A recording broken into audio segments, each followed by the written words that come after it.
is Terry E. Brown, and I am a manager of people and resources. I've been a manager for over 30 years, and from time to time, I share my experiences with my colleagues and friends across the nation. Now, today's topic is how leadership has changed in the last generation. Scholars and people in general look at leadership in a very different way than they did a generation ago.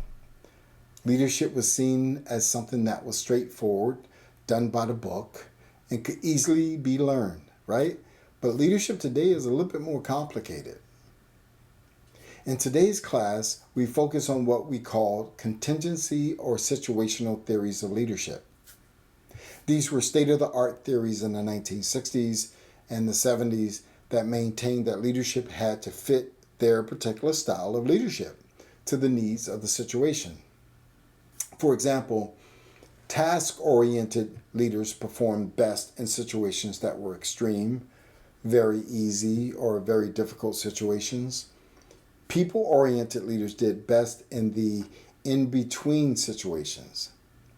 The decision-making model of leadership told managers how they should make decisions, either by making the decision alone or allowing their team or their department input by carefully analyzing characteristics of the particular decision and the situation. These very mechanical situational theories dominated leadership development and training for decades. However, in the last 20 years, a new wave of thinking about leadership has developed, an approach that views leadership as extremely complex and an approach that is much more focused on the followers or your employees. Clearly, the most popular leadership theories today are transformational leadership and leader-member exchange. We call it LMX theory. Both of these theories assert that effective leadership depends on the leader's ability to engage, energize, and develop followers. In addition, theories of shared leadership are emerging, right? We know this. In shared leadership, the decision-making power and responsibility of leading the team is dispersed amongst many members. So what are the main themes of the new wave approaches to leadership? Number one, a greater focus on the follower, right?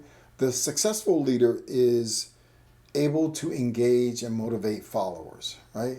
There is shared or at least consultative or decision-making, and followers are empowered to take on responsibility and act independently. In transformational leadership, for example, the leader's goal is to develop followers' leadership capacity, eventually turning followers into leaders. Moreover, effective leaders recognize individual strengths and the needs of followers in order to allow each follower to maximize potential.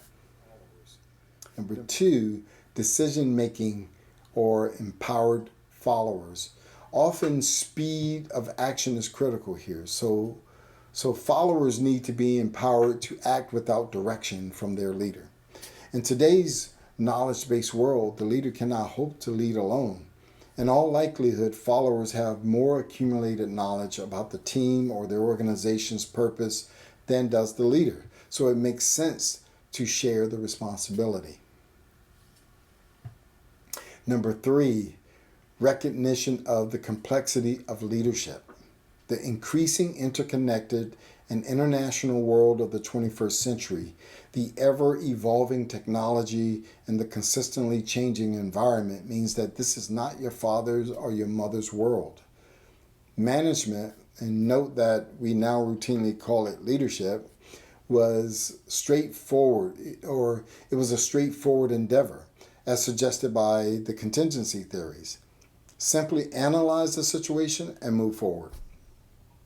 Today's world is fantastically complex and requires all of a leader's capacity and the shared capacity of the team to stay competitive and effective.